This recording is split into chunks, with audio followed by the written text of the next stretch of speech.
but Article 370 was abrogated. It was abrogated. जो कुछ भी हुआ है वो दोनों देशों के बीच में ही निकला है.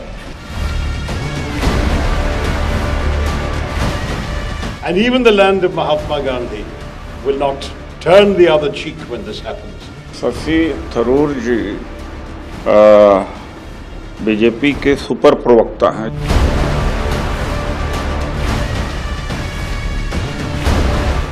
हमारे सांसद भी यहाँ वहाँ घूम रहे हैं और आतंकवादी भी यहाँ वहाँ घूम रहे हैं.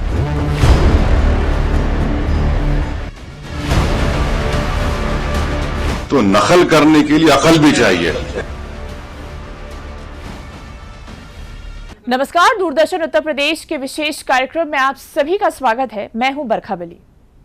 जब भारत की तारीफ विदेशों में होती है तो हर भारतवासी का सीना गर्व से चौड़ा हो जाता है.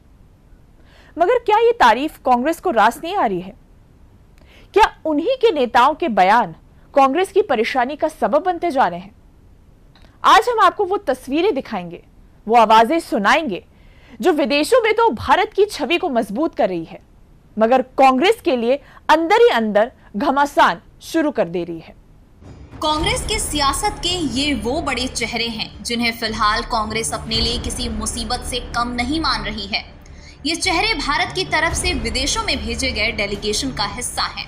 विदेशों में ये भारत का पक्ष बेबाकी से रख रहे हैं, लेकिन ना तो इनकी आवाज और ना ही इनका अंदाज कांग्रेस को रास आ रहा है. फिलहाल विदेशों में गया ये डेलीगेशन कांग्रेस की टेंशन बना हुआ है. कांग्रेस के दो दिग्गज नेता शशि थरूर और सलमान खुर्शीद ने विदेशी धरती पर कुछ ऐसे बयान दिए हैं जो कांग्रेस के गले नहीं उतर रही है. Kashmir had a major problem for a long time. Much of that was reflected in the thinking of the government in an article called 370 of the Constitution, which somehow gave an impression that it was separate from the rest of the country. But Article 370 was abrogated. It was abrogated, and it was finally put to an end because so much time has passed. Subsequently, there was an election in 65% participation in election. There's an elected government in Jammu and Kashmir today. JDU सांसद संजय झा के नेतृत्व वाले सर्वदलीय प्रतिनिधिमंडल का हिस्सा कांग्रेस के super senior नेता सलमान खुर्शीद ने तो कांग्रेस की दुखती नब्ज पर ही हाथ रख दी है. सलमान खुर्शीद ने कश्मीर से आर्टिकल 370 हटाने को लेकर ऐसा बयान दे दिया है जो कांग्रेस के लिए मनभावना तो कतई नहीं है. And therefore, for people to want to undo everything that has happened, the prosperity that has come to Kashmir is something which is very unfortunate, and it will give a setback to anybody. Indonesia की राजधानी Jakarta में सलमान खुर्शीद ने जम्मू कश्मीर से article 370 हटाने के फैसले की सराहना ही नहीं बल्कि सीधे तौर पर उन लोगों पर हमला बोला जो जम्मू कश्मीर में धारा 370 की बहाली का मांग कर रहे थे. ऐसे में उनके बयान की जद में कांग्रेस के ही नेता आ गए. दरअसल कांग्रेस के ही कई दिग्गज नेता जम्मू कश्मीर में धारा 370 की बहाली की वकालत कर रहे हैं. ऐसे में खुर्शीद का ये बयान उन्हें रास तो नहीं आना था. हुआ भी वही. हद तो तब हो गई जब कांग्रेस नेता सुरेंद्र राजपूत ने धारा 370 हटाए जाने के फैसले पर भी कांग्रेस की ही पीठ थपथपा दी. कांग्रेस के दिग्गज नेता सलमान खुर्शीद का धारा 370 हटाए जाने को ऐतिहासिक कदम बताया तो कांग्रेस को भले ही नागवार गुजरा, लेकिन बीजेपी ने सलमान खुर्शीद के बयान का बाहें फैलाकर स्वागत किया. सलमान खुर्शीद जी कांग्रेस के वरिष्ठ नेता है. वो पूर्व में एक्सटर्नल अफेयर्स मिनिस्टर भी रहे हैं और आज वो भी स्वीकारने को मजबूर हो चुके हैं कि किस प्रकार से जब तक 370 था जम्मू कश्मीर में तब तक पी फॉर पाकिस्तान परस्ती, पी फॉर पत्थरबाजी और पी फॉर किस प्रकार से ये प्रॉब्लम ऑफ आतंकवाद बढ़ता जा रहा है. और आज 370 हटने के बाद पी फॉर प्रॉस्पेरिटी है और पी फॉर पीपल्स वॉइस सुनाई दे रही है. और किस प्रकार से आज लाल किले से लेकर लाल चौक तक तिरंगा लहरा, किस प्रकार से डेवलपमेंट का कार्य हुआ था 370 हटने के बाद और किस प्रकार से वहां पर चुनाव हुए थे और चुनाव में बढ़ चढ़कर जनता ने पार्टिसिपेट किया था. तो ये 370 एक ब्लंडर था उस समय की सरकारों का और खास करके नेहरू जी का. ये आज सलमान खुर्शीद भी मान रहे हैं और 370 हटाना ये बहुत ही महत्वपूर्ण कदम था। आज ये अंतर्राष्ट्रीय मंच पर मान रहे हैं, परंतु दुख की बात यह है कि कांग्रेस पार्टी का नेतृत्व ये कब मानेगा। आज भी उनके कुछ नेता 370 लौटाने की बात करते हैं।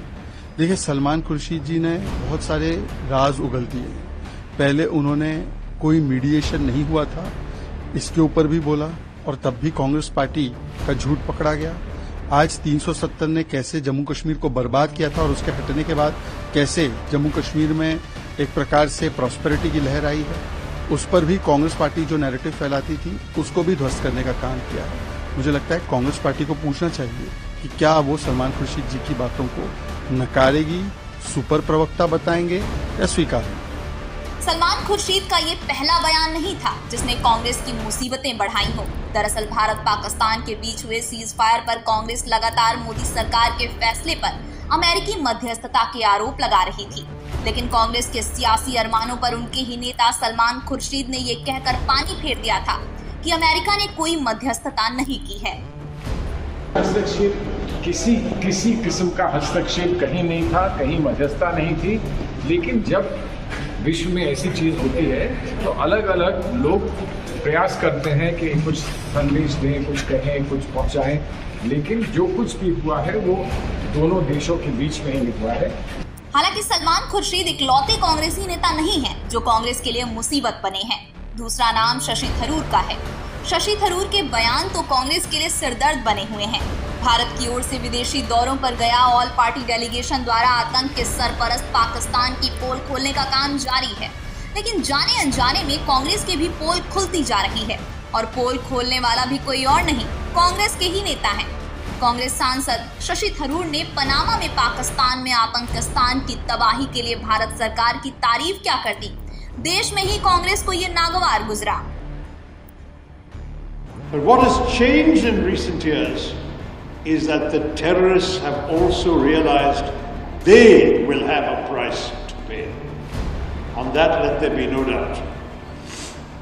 When, for the first time, India breached the line of control between India and Pakistan to conduct a surgical strike on a terror base, a launch pad, the Uri strike in September 2015, that was already something we had not done before. ये वही बयान है जिसने कांग्रेस की नजरों में शशि थरूर को BJP का सुपर प्रवक्ता बना दिया था।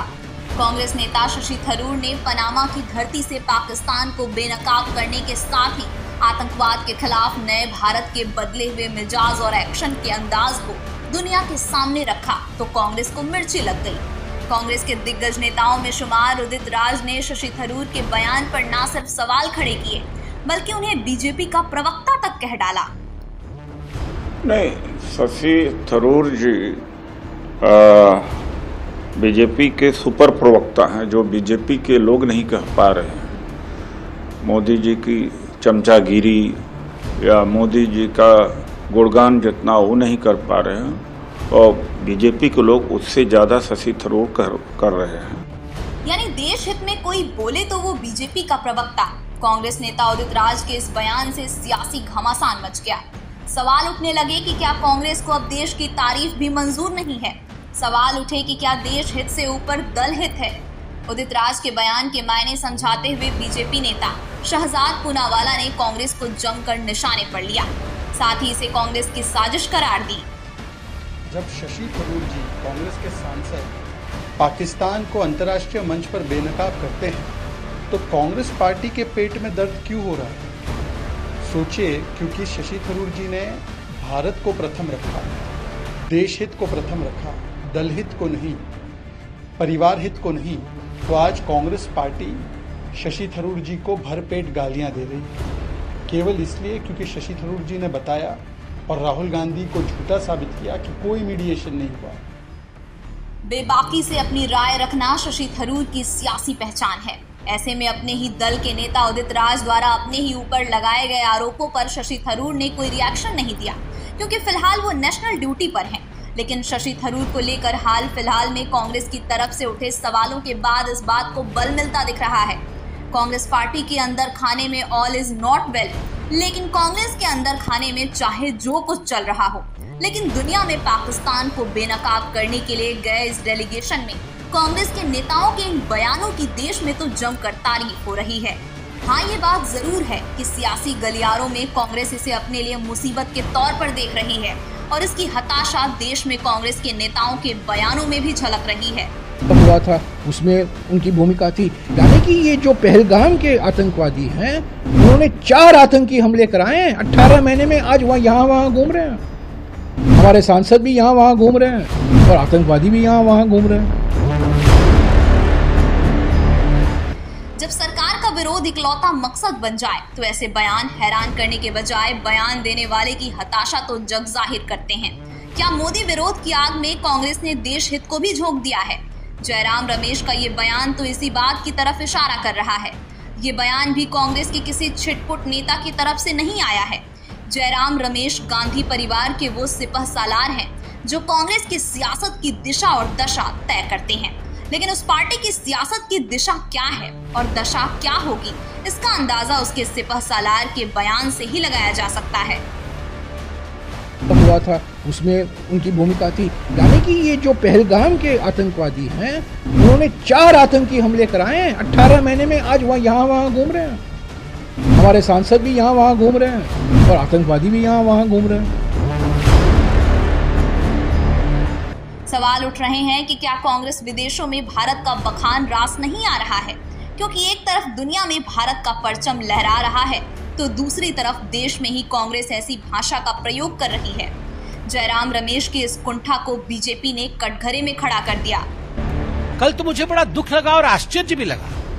आप सोच के देखिए, जयराम रमेश जो कि दाहिने हाथ है गांधी परिवार के, उनका बयान आता है और उनके बयान में कहा जाता है कि यहाँ आतंकवादी घूम रहे हैं और वहां जो है सांसद घूम रहे हैं। एक ही सांस में आपने आतंकवादियों को सांसदों के साथ समान कर दिया। अरे आप ये तो सोचिए कि जो सांसद घूम रहे हैं, जो सांसद बाहर डेलीगेशन में गए, वो घूमने नहीं गए, वो भारत के पक्ष को मजबूती से विश्व के दरबार में रखने गए और उसमें आपके भी सांसद हैं। नाम हर कोई जानता है, आपके भी सांसद हैं जो अच्छे तरीके से देश के विषय को विश्व के पटल पे रख रहे हैं। और राहुल गांधी और उनके लोग कह रहे हैं कि आतंकवादी घूम रहे हैं और सांसद घूम रहे हैं। ऑपरेशन सिंदूर के बाद से ही बयानों पर यह सियासत लगातार जारी है। एक तरफ कांग्रेस आतंकवाद के खिलाफ सरकार की हर कोशिश में साथ रहने का दावा करती है तो दूसरी तरफ उसको अपना सियासी मकसद भी याद आ जाता है। एक तरफ कांग्रेस विदेशों में डेलीगेशन भेजे जाने के सरकार के फैसले का स्वागत करती है तो दूसरी तरफ उसी डेलीगेशन को आतंकियों के साथ जोड़ देती है। कर रहा है। वैसे में मुझे दुख होता है कि कुछ ऐसी पॉलिटिकल पार्टी है, खास करके कांग्रेस, जिन्होंने आरंभ में तो कहा कि हम देश के साथ खड़े हैं, हम सरकार के साथ खड़े हैं, मगर कदाचित एक दिन भी ये सरकार के साथ और हिंदुस्तान के साथ, भारत के साथ खड़े नहीं। प्रथम दिन से ही, डे 1 से राहुल गांधी, जयराम रमेश और तमाम उनके लोग, रॉबर्ट वाड्रा से शुरू करके तमाम कांग्रेस पार्टी के नेतृत्व ने भारत के सेना, भारत के शौर्य पर सवाल उठाया है और ये सबूत गैंग खुश नहीं है।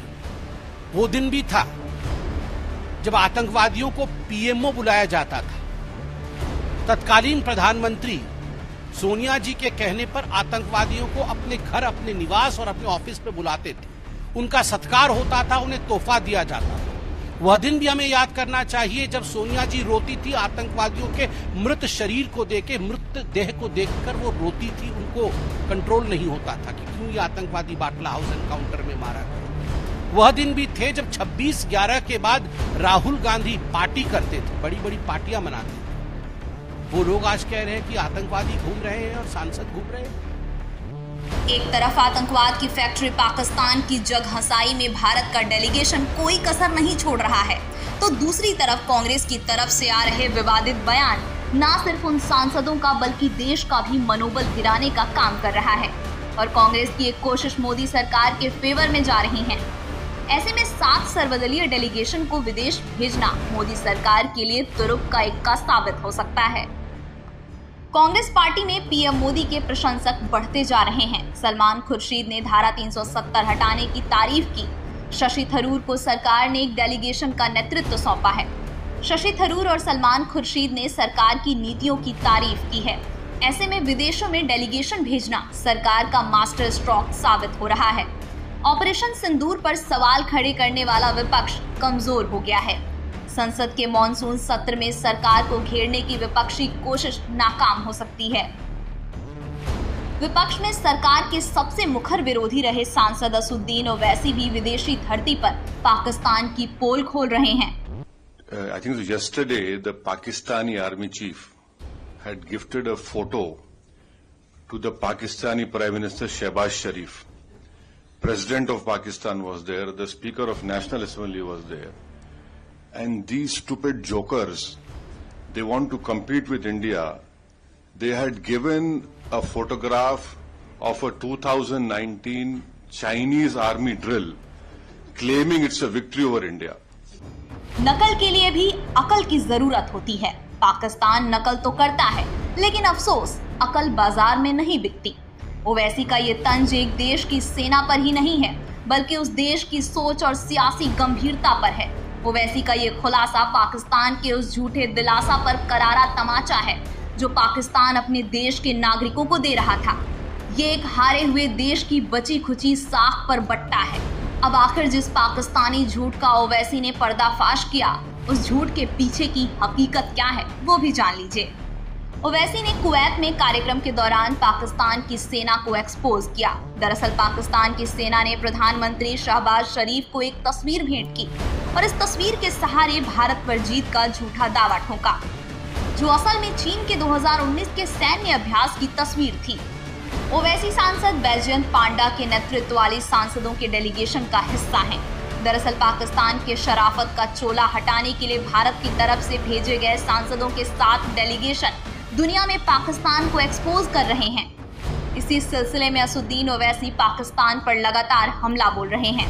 कुवैत में भारतीय प्रवासियों से बातचीत करते हुए ओवैसी ने पाकिस्तान पर तंज कसा है और पाकिस्तान के हिंदू मुस्लिम के प्रोपेगेंडा को भी झूठा बताया। एक तो बताइए भाई, कहीं तो बता, कुछ नहीं है। और बार बार ये मुसलमान, Pakistan cannot take up this issue. हम मुसलमान, क्या मुसलमान, हिंदुस्तान में पाकिस्तान से बढ़ के मुसलमान है, पाकिस्तान से बढ़ के मुसलमान है। और मैं तो आपको बोल रहा हूं कि उनसे ज्यादा हम ईमानदार हैं, उनसे ज्यादा हम में तकवा है, अल्लाह से मोहब्बत है, उसके रसूल सल्लल्लाहु अलैहि वसल्लम से मोहब्बत है। तो ये भी एक झूठा प्रोपेगेंडा इनका है। हम बचपने में हम स्कूल में सुनते थे कि अक्सर स्कूल में क्या होता था कि हम अच्छे पढ़ने वाले बच्चे के बाजू पे बैठता था। तो नकल करने के लिए अकल भी चाहिए, इन नालायकों को अकल भी नहीं है। असुद्दीन ओवैसी ऑपरेशन सिंदूर के बाद से ही पाकिस्तान को लेकर लगातार किए जा रहे प्रहार को लेकर सुर्खियों में हैं। ऐसे में कुवैत जैसे बड़े मंच पर ओवैसी का पाकिस्तान पर ये तंज सुनकर केंद्रीय मंत्री किरेन रिजिजू भी उनके मुरीद हो गए। किरेन रिजिजू ने ओवैसी का वीडियो शेयर करते हुए लिखा कि पाकिस्तान की तो पोल ही खोल दी। भारत के 7 सर्वदलीय प्रतिनिधिमंडल 33 देशों की राजधानियों का दौरा कर रहे हैं, जो अलग अलग दलों में शामिल होकर पाकिस्तानी दुष्प्रचार को धाराशायी करने में जुटे हैं। सर्वदलीय प्रतिनिधिमंडल की अगुवाई कौन कौन से नेता कर रहे हैं वो भी जान लीजिए। कांग्रेस नेता शशि थरूर, बीजेपी नेता रविशंकर प्रसाद, जेडीयू नेता संजय झा, बीजेपी नेता बैजयंत पांडा, डीएमके नेता कनिमोझी, एनसीपी एसपी की सुप्रिया सुले और शिवसेना नेता श्रीकांत शिंदे। इसमें 4 नेता एनडीए से हैं, जबकि 3 विपक्षी गठबंधन से आते हैं।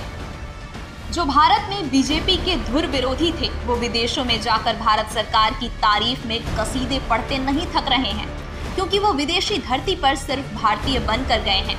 इन सांसदों को भारत सरकार ने किन मकसद से भेजा है वो भी जान लीजिए। आतंकवाद के मुद्दे पर भारत की नीति को स्पष्ट करना, आतंकवाद के खिलाफ वैश्विक समर्थन जुटाना, ऑपरेशन सिंदूर के बाद अंतर्राष्ट्रीय समुदाय को भारत की स्थिति बताना, पूरी दुनिया को आतंक पर एक्शन के पीछे की रणनीतिक सोच को समझाना, पाक का आतंकी चेहरा दुनिया के सामने बेनकाब करना, दुनिया को बताना कि पाकिस्तान कैसे कर्ज लिए हुए पैसों का इस्तेमाल आतंक को बढ़ावा देने में कैसे करता है, अभियान के तहत भारत के कुल 7 दल करीब 33 देशों की यात्रा पर हैं। भारत के ये सांसद नेशनल मिशन पर निकले हैं और उस मिशन में वो कामयाब भी हो रहे हैं। भारत ने ये साफ कर दिया है कि गांधी का ये देश आतंक को अपना दूसरा गाल नहीं दिखाएगा। And even the land of Mahatma Gandhi will not turn the other cheek when this happens. We will respond. Congress सांसद शशि थरूर के इस बयान को बखान कहें या नए भारत की दास्तान, लेकिन हकीकत अब यही है। कांग्रेस सांसद शशि थरूर का ये बयान नए भारत के नए उसूलों को उजागर कर रहा है। विदेशी धरती पर गए भारत के ये सितारे हैं जो चमके तो ऐसे चमके कि दुनिया देखती रही। विदेशी धरती पर इनकी पहचान सिर्फ और सिर्फ भारतीय रही। भारत का परचम ऐसा ऊंचा किया कि दुनिया दंग रह गई। सबने मिलकर पाकिस्तान की पोल खोल कर रख दी। सारा कच्चा चिट्ठा दुनिया के सामने रख दिया। जहां भी गए, जिस देश भी गए, पाकिस्तान को पानी पानी कर दिया। ये भारत के असली सितारे हैं। आतंकवाद के खिलाफ इस लड़ाई में दुनिया का भारत के साथ आना देश की एक बड़ी कूटनीतिक जीत मानी जा रही है और मोदी सरकार का ये फैसला आतंकवाद के खिलाफ लड़ाई में मील का पत्थर साबित हो रहा है। अब सवाल यही है कि जब देश की बात होती, देश के मान की बात होती, तो क्या कुछ वक्त के लिए राजनीति को किनारे नहीं रखा जा सकता? जब आपके खुद के नेता विदेश में जाकर भारत का मान बढ़ा रहे हैं और आपको वो नागवार हो, तो इसमें नुकसान किसका है, पार्टी का या देश का? दूरदर्शन उत्तर प्रदेश के विशेष कार्यक्रम में अभी के लिए बस इतना ही। मुझे दीजिए इजाजत। नमस्कार। But Article 370 was abrogated. It was abrogated. जो कुछ भी हुआ है वो दोनों देशों के बीच में ही हुआ है।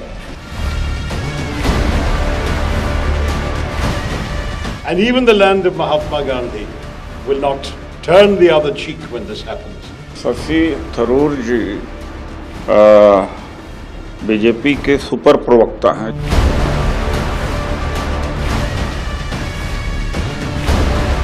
हमारे सांसद भी यहाँ वहाँ घूम रहे हैं और आतंकवादी भी यहाँ वहाँ घूम रहे हैं।